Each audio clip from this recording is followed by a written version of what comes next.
My name is Donnacha O'Driscoll and welcome to the first video version of my blog site, My Biased Opinion.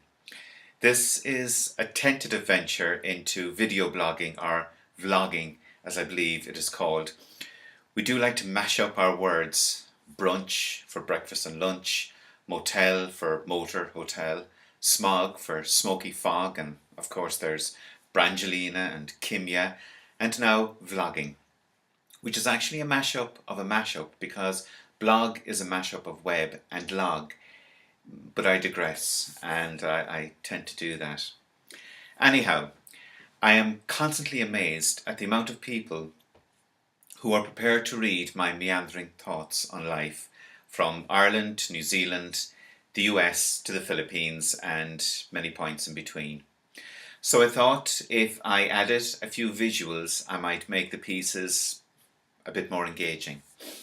With the click of a finger, I can be zooming through space, enjoying fireworks, analysing big data, or simply find myself in strange situations.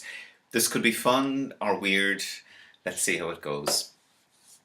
These video clips promise to give one opinionated thought in just a few brief minutes. These are my views, and I hope that some of them might get you thinking and talking about some of life's more interesting aspects. Feel free to radically disagree with me. Please feel free to get annoyed with me. I love a good debate. My only rule for debating was best phrased by the late Dan Moynihan, a New York senator. Everyone is entitled to his own opinion, but not his own facts. So let's agree to keep the facts real and let the opinions wander where they will. So enough with the introductions and down to today's topic: agnosticism. Agnosticism is a religious orientation of doubt, a denial of the ultimate knowledge of the existence of God, or more simply put, agnosticism holds that you can neither prove nor disprove God's existence. I am an agnostic, and as Bill Maher stated in his very funny and smart movie Religulous, I preach the gospel of I don't know. Most people have an issue with agnostics. People who believe in God see you as a non-believer, and people who don't believe in God see you as a believer. It's crazy as it sounds, it's actually true. To me, firm belief or non-belief are simply two sides of the same coin, because it takes faith to hold either to be true. There is no way to prove or disprove the existence of God. The status of God's existence or non-existence is a matter of faith, not fact. Spirituality cannot be taken into a lab and weighed and tested to see if it's based on reality or not. There is no mathematical formula, no field trial, no logical arguments that can make a believer not believe, or a non-believer believe. You adopt your stance simply because you have faith in your stance. But for many people, both believers and non-believers, there is a desire to validate their stance.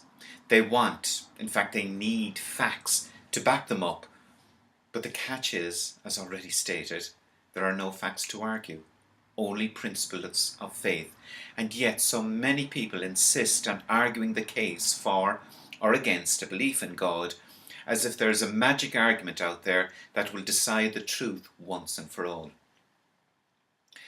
You see, there are basically two ways to try to validate a stance using facts. The first and most effective way is to prove your own facts. The second, less effective way, is to disprove any facts which contradict your view. Now, seeing that neither side can use facts to definitively prove their points, all that remains is to attack the views of the other. And so, there has been a phony war raging, primarily under the guise of science versus religion, since the dawn of knowledge, with both sides having a vested interest in keeping the war going. Because nothing binds a group together more than having a common enemy.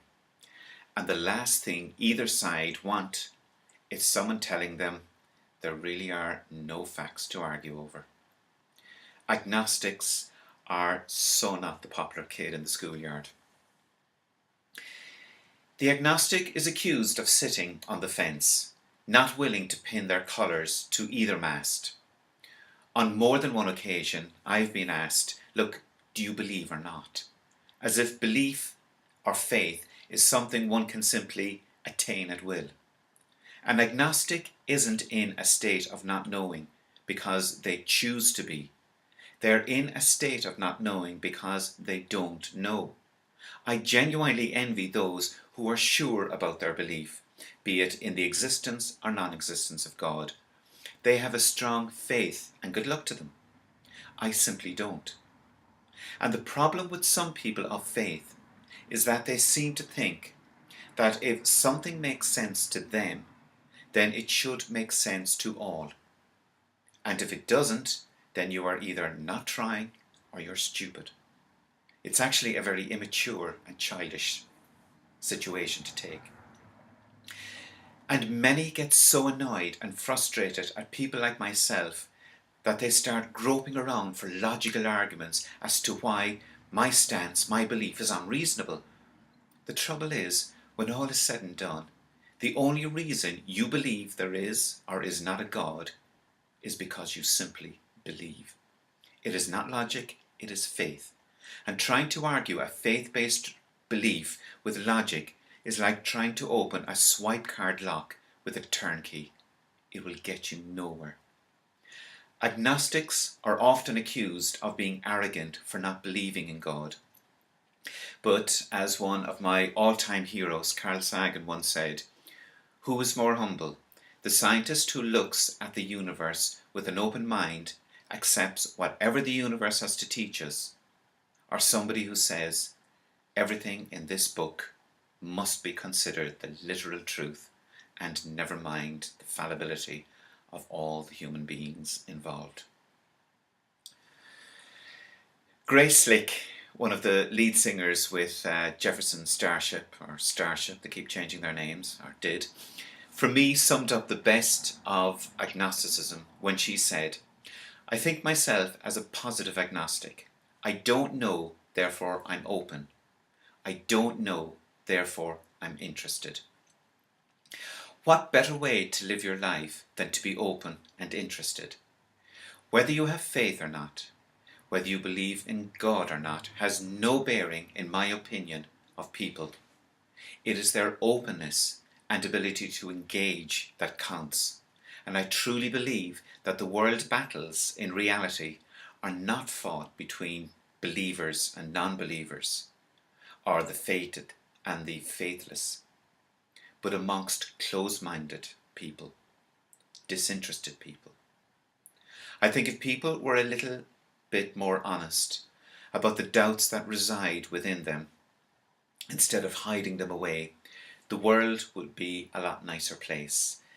But then again, what do I know? I'm an agnostic after all. Thanks for listening, and see you next time on My Biased Opinion.